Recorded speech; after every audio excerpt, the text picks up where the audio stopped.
Hello guys, welcome to my vlog. Karon atong tanawon ang foreigner sa ka-foreigner nga nagkaon og pinakbet. Hello guys, tara na. Wanna try pinakbet. Pinakbet. It's been such a long time since I've had pinakbet. I can't really remember what it tastes like, but you can see it's got...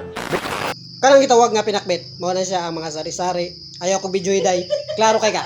Mga sari-sari nga mga vegetable, gisagol, gipainit, gimekos-mekos na angkol. Mao na. Basically, it's a gulay. And I think, is this meat? So I thought I remembered pinakbet being purely like a gulay meal. Number 3. Is it fish? It's almost like a jerky.